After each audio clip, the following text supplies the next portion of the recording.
Hello everyone, कैसे हैं आप सब। आशा करती हूँ आप सभी स्वस्थ होंगे और अपने अपने लक्ष्य की प्राप्ति में निरंतर लगे होंगे।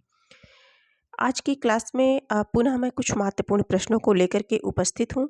यदि आप यूपी टीजीटी पीजीटी बिहार शिक्षक भर्ती TRE 4.0 UGC NET JRF S TET UP TET UPP इत्यादि से संबंधित परीक्षाओं की तैयारी कर रहे हैं तो आपके लिए ये क्लास बहुत ही महत्वपूर्ण है।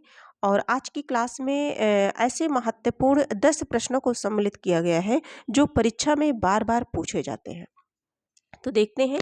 सर्वप्रथम हम लोगों ने हिंदी साहित्य इतिहास ग्रंथ नामकरण और काल विभाजन पर चर्चा की। इसके बाद हम लोगों ने हिंदी साहित्य के आदिकाल पार्ट को देखा, फिर भक्ति काल को देखा, भक्ति काल के बाद जो है रीतिकाल को देखा। रीतिकाल के बाद आज की क्लास में हम सभी आधुनिक काल से बनने वाले प्रश्नों को देखेंगे, जो कि आधुनिक काल हमारा बहुत ही इम्पॉर्टेंट टॉपिक है। आधुनिक काल से प्रश्न परीक्षा में बनते ही बनते हैं और जिनमें से आज की क्लास में हम देखेंगे भारतेंदु युग। ठीक है, भारतेंदु युग। आगे देखेंगे हमारा जो प्रश्न है, प्रश्न संख्या 1 है, निम्नलिखित कृतियों में से कौन सी कृति भारतेंदु हरिश्चंद्र द्वारा रचित नहीं है।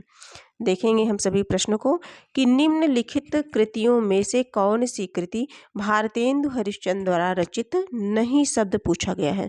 ऑप्शन ए है पायस पयोनिधि, बी है वर्षा विनोद, सी है गीत गोविंदानंद और डी है वेणु गीत। तो इसका जो करेक्ट आंसर होगा वो हमें बताना है कि इसका करेक्ट आंसर कौन सा है। तो पायस पयोनिधि करेक्ट आंसर हमारा ए हो जाएगा, क्योंकि ये जो है हरिश्चंद्र की नहीं है, बल्कि इसके जो रचनाकार हैं वो हैं गोविंद गिल्ला भाई हैं। इसके रचनाकार कौन है? गोविंद गिल्ला भाई हैं। किसके? पायस पयोनिधि। ठीक है, और सारी रचनाएं इन्हीं की हैं। कहा जाता है कि जैसे भारतेंदु हरिश्चंद्र की समस्त रचनाओं की संख्या 175 मानी जाती है और इसमें काव्य ग्रंथों की संख्या कितनी है? 70 है। ठीक है, अगले प्रश्न पर हम सभी चलते हैं। प्रश्न संख्या 2 देखेंगे। ये कुछ इंपॉर्टेंट तथ्यों को यहाँ मैंने सम्मिलित कर दिया है कि गोविंद गिल्ला भाई हैं और रचनाओं की संख्या 175 है और काव्य ग्रंथों की संख्या की बात की जाए तो 70 है। ठीक है, वर्षा विनोद गीत गोविंदानंद वेणुगीत भारतेंदु हरिश्चंद्र द्वारा रचित ये काव्य संग्रह है। तो ये क्वेश्चन स्पष्ट हो गया। आगे बढ़ते हैं हम। प्रश्न संख्या 2 है हमारा, भारतेंदु हरिश्चंद्र ने काव्य धारा को किस ओर मोड़ा। भारतेंदु हरिश्चंद्र ने काव्य धारा को किस ओर मोड़ा। तो ऑप्शन ए है निर्गुण भक्ति की ओर, स्वदेश प्रेम की ओर, सी है श्रृंगार प्रियता की ओर और डी है रीति ग्रंथों की ओर। तो सभी जानते हैं, परिचित हैं कि जो भारतेंदु हरिश्चंद्र जी थे वो स्वदेश से प्रेम करते थे, है ना। निज भाषा उन्नति है, सब उन्नति को मूल, बिन निज भाषा ज्ञान के मिटे नहीं को सूल, है ना। अपने स्वदेश से उन्हें बहुत ही प्रेम था। तो आंसर स्पष्ट हो गया कि स्वदेश प्रेम की ओर, है ना। काव्य धारा को किसकी ओर मोड़ा? स्वदेश प्रेम की ओर मोड़ा। ठीक है, और इनकी कुछ पंक्तियां हैं, हम सभी यहाँ देखते हैं। कुछ तथ्य हैं इसमें सम्मिलित मैंने किया है कि भारतेंदु की प्रसिद्ध पंक्ति है कि रोवहु सब मिली आवहु भारत भाई, हा हा भारत दुर्दशा देखी न जाए। ठीक है, और आगे हम सभी देखेंगे। हमारा जो अगला प्रश्न है, प्रश्न संख्या 3 देखेंगे। निम्नलिखित में से भारतेंदु हरिश्चंद्र की रचना नहीं है। ऑप्शन ए है आषाढ़ महात्म्य, बी है भक्ति सर्वस्व, सी है अपवर्ग पंचक और डी है हिंदी भाषा। देखिए, हिंदी भाषा इनका जो है निबंध है। क्या है? निबंध है, इनका निबंध है हिंदी भाषा। और भक्ति सर्वस्व, अपवर्ग पंचक, ये सारी रचनाएं इन्हीं की हैं, काव्य कृतियां हैं ये दोनों, और हिंदी भाषा इनके द्वारा संपादित निबंध है। बच्चा हमारा आषाढ़ महात्म्य। तो जो आषाढ़ महात्म्य रचना है, ये जो है इनकी जो रचना है, इनकी रचना जो है वैशाख महात्म्य है। क्या है? वैशाख महात्म्य है। भारतेंदु हरिश्चंद्र कंफ्यूज करने के लिए आषाढ़ महात्म्य दे दिया गया है। तो करेक्ट आंसर हमारा यही है, ए है, क्योंकि नहीं पूछा गया है तो यही रचना नहीं है। प्रश्न संख्या 4 देखेंगे। हाँ, आगे हम सभी देखेंगे प्रश्न संख्या 4, भारतेंदु हरिश्चंद्र की रचना हिंदी भाषा का प्रकाशन वर्ष। अभी देखा हम लोगों ने कि जो हिंदी भाषा है इनके द्वारा संपादित संपादित निबंध है। क्या है? निबंध है। ठीक है। और इसका समय पूछा गया है, इसका प्रकाशन वर्ष पूछा गया है 1865, 1890 ईस्वी, 1885, 1850।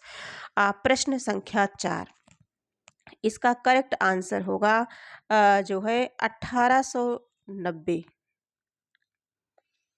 हिंदी भाषा का प्रकाशन, भारतेंदु हरिश्चंद्र की रचना हिंदी भाषा का जो प्रकाशन हुआ था ये 1890। करेक्ट आंसर हमारा बी हो जाएगा। और भारतेंदु हरिश्चंद्र का जो जीवन काल था 1850 से लेकर के 1885 तक था। ठीक है। और आगे हम सभी देखेंगे हमारा जो अगला प्रश्न है, यूपी टीजीटी 2021 का बना हुआ प्रश्न है ये। आगे हम सभी देखेंगे, ये आप पढ़ सकते हैं, देख सकते हैं, है ना। प्रश्न संख्या 5 देखेंगे, भारतेंदुकृत तदीय सर्वस्व किसका अनुवाद है?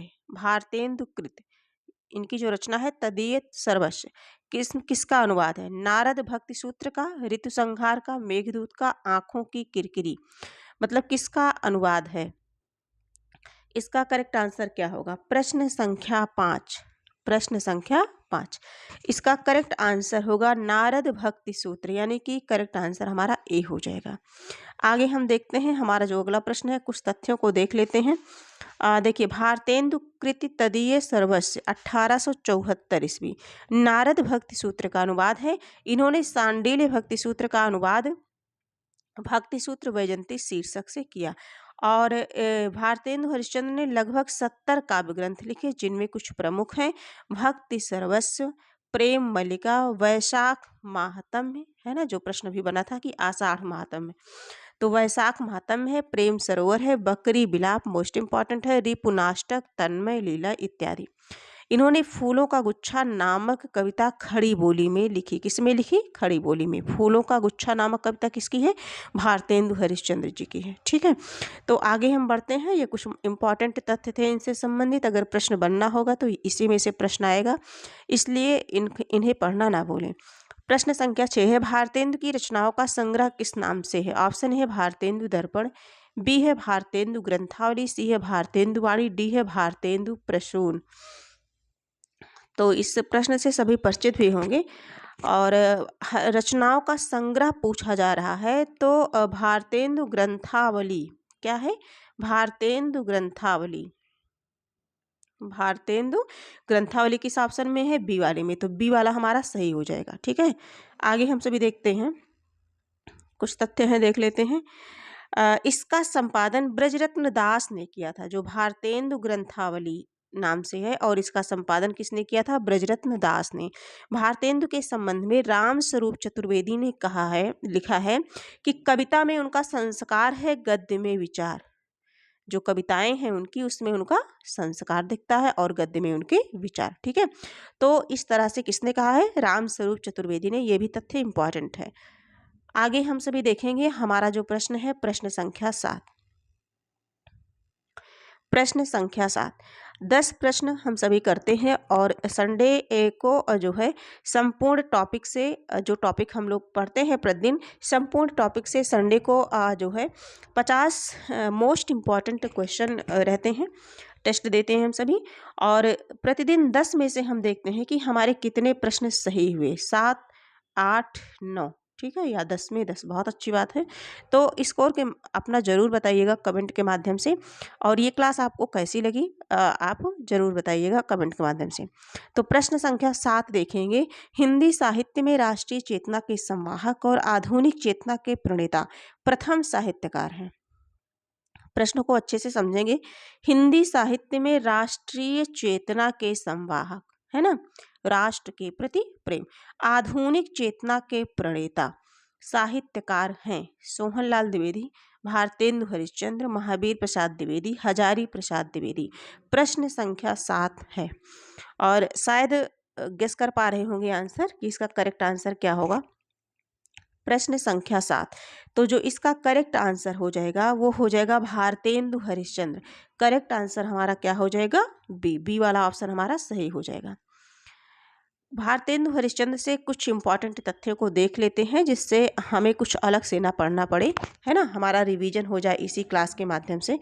तो इसलिए सारी चीज़ों को जो इम्पॉर्टेंट थी उन्हें हमने सम्मिलित कर रखा है यहाँ कि भारतेंदु हरिश्चंद्र आधुनिक हिंदी साहित्य के पितामह कहे जाते हैं। आधुनिक हिंदी साहित्य के पितामह कहे जाते हैं। एक प्रश्न हमारा ये बन गया। हिंदी साहित्य का जन्मदाता, भारतीय नवोत्थान का प्रतीक कहा गया है किसे? भारतेंदु हरिश्चंद्र को।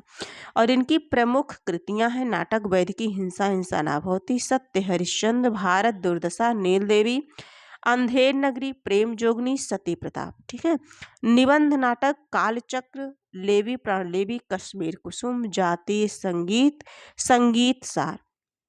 हिंदी भाषा और एक निबंध इनका जो है भारतवर्षोन्नति कैसे हो सकती है, बहुत ही फेमस है, सभी जानते हैं कि ये किसकी है, भारतेंदु हरिश्चंद्र जी की है। ठीक है। तो इतनी सारे इंपॉर्टेंट तथ्य थे जिन्हें हम लोगों ने देखा। और हाँ, ये क्लास यदि आपको अच्छी लगे तो आप इसे लाइक सब्सक्राइब कर लीजिए, जिससे कोई भी क्लास में हिंदी साहित्य एंड व्याकरण से संबंधित कोई भी क्लास में बनाऊँ तो आप तक आसानी से सरलतापूर्वक पहुँच जाए। ठीक है। प्रश्न संख्या 8 है, भारतेंदु जी जिस प्रकार वर्तमान गद्य भाषा के स्वरूप प्रतिष्ठापक थे उसी प्रकार वर्तमान साहित्य परंपरा के प्रवर्तक, उक्त कथन किसका है? चारों ऑप्शन देख लेते हैं। हाँ, पुनः प्रश्न को पढ़ना चाहूंगी। प्रश्न इम्पॉर्टेंट है, परीक्षा में आने योग्य है। और प्रश्न है, भारतेंदु जी जिस प्रकार वर्तमान गद्य भाषा के स्वरूप प्रतिष्ठापक थे उसी प्रकार वर्तमान साहित्य परंपरा के प्रवर्तक, उक्त कथन किसका है? हजारी प्रसाद द्विवेदी, बाबू गुलाब राय, रामचंद्र शुक्ल, महावीर प्रसाद द्विवेदी। ठीक है। तो इसका करेक्ट आंसर हो जाएगा प्रश्न संख्या 8 का रामचंद्र शुक्ल का है। और किसके प्रति है? भारतेंदु जी के प्रति है। रामचंद्र शुक्ल का भारतेंदु जी के प्रति है। तो करेक्ट आंसर हमारा सी हो जाएगा। अगले प्रश्न पर चलेंगे। प्रश्न संख्या 9 है ना। प्रश्नों की संख्या बहुत अधिक नहीं है, मात्र 10 प्रश्न है, लेकिन हाँ 10 प्रश्न ये परीक्षा में आने योग्य है। उन्होंने निज भाषा शब्द का व्यवहार किया। देखिए कुछ पंक्तियां हैं, मिली जुली, आम, फहम, राष्ट्रभाषा आदि शब्दों का नहीं। प्रत्येक जाति की अपनी भाषा है और वह निज भाषा की उन्नति के साथ उन्नत होती है। आचार्य हजारी प्रसाद द्विवेदी का यह कथन किस विद्वान के प्रति है? निज भाषा की बात आ गई है ना। तो निज भाषा समझ ही रहे हैं, ऑप्शन भी देख लेते हैं। चंद्रधर शर्मा गुलेरी, बी है भारतेंदु हरिश्चंद्र, सी है आचार्य महावीर प्रसाद द्विवेदी, डी है बालकृष्ण भट्ट। तो समझ रहे हैं कि आचार्य हजारी प्रसाद द्विवेदी का ये किसके प्रति है? भारतेंदु हरिश्चंद्र के प्रति है। करेक्ट आंसर हमारा बी हो जाएगा। अगले प्रश्न पर चलेंगे। हाँ, अगले प्रश्न पर चलेंगे। प्रश्न संख्या 10 है जो कि इस क्लास का लास्ट प्रश्न है। भारतेंदु कालीन साहित्य और उनकी प्रवृत्तियों से संबंधित कौन सा कथन सही नहीं है? भारतेंदु कालीन साहित्य और उनकी प्रवृत्तियों से संबंधित कौन सा कथन सही नहीं है? नहीं ऑप्शन पूछा गया है। ठीक है। रीति काल की तुलना में इस काल के साहित्य में विषय चयन में व्यापकता एवं विविधता आई। बिल्कुल सही है। इस काल में मातृभूमि प्रेम, स्वदेशी वस्तुओं का प्रयोग तथा शिक्षा के प्रसार पर बल दिया गया है ना। बिल्कुल सही है। सी वाला देखते हैं। बाल विवाह, भ्रूण हत्या, विधवा विवाह निषेध जैसी सामाजिक कुरीतियों पर भी इस काल के लेखकों ने जमकर प्रहार किया। ये भी बिल्कुल सत्य है। अगला है कि राजभक्ति की अपेक्षा राष्ट्रभक्ति को प्राथमिकता देते हुए इस काल के साहित्यकारों ने अंग्रेजी राज्य की सब प्रकार से भर्त्सना की, है ना। तो ये थोड़ा सा गलत है, क्योंकि राजभक्ति की अपेक्षा जो है राष्ट्रभक्ति को नहीं, राजभक्ति की जो है उपेक्षा नहीं किए थे ये लोग, है ना। पूरी तरह से नहीं किए थे। तो करेक्ट आंसर हमारा क्या हो जाएगा? डी वाला ऑप्शन सही हो जाएगा। ठीक है। डी वाला ऑप्शन हमारा क्या हो जाएगा? सही हो जाएगा। देखिए, क्योंकि इस समय भारत का शासन कंपनी के हाथों से निकल करके ब्रिटिश संसद के हाथ में चला गया था, तो शांति और विकास की आशा से प्राय साहित्यकार राजभक्ति परक साहित्य का भी सृजन कर रहे थे। तो पूरी तरह से नहीं था। तो सृजन किया जा रहा था राजभक्ति परक। तो इस तरह से हम लोगों ने, हमारा करेक्ट आंसर क्या हो जाएगा, डी हो जाएगा। आज की क्लास में हम लोगों ने केवल कितने प्रश्नों को देखा, 10 प्रश्नों को देखा, और ये 10 प्रश्न वेरी वेरी इंपॉर्टेंट थे, ठीक है, परीक्षा की दृष्टि से। आज की क्लास में आधुनिक काल के भारतेंदु युग को हम लोगों ने देखा, 10 मोस्ट जो है इम्पॉर्टेंट क्वेश्चन को देखा। तो इसी तरह से हम सभी प्रतिदिन 10-10 प्रश्न को देखते हैं, और यह प्रश्न परीक्षा की दृष्टि से बहुत ही उपयोगी है। आशा करती हूँ यदि आप सभी इस क्लास को देखेंगे तो निश्चित ही जो है आप परीक्षा में यहाँ से प्रश्न देख पाएंगे। तो आज की क्लास में इतना ही, फिर हम मिलेंगे, तब तक के लिए धन्यवाद।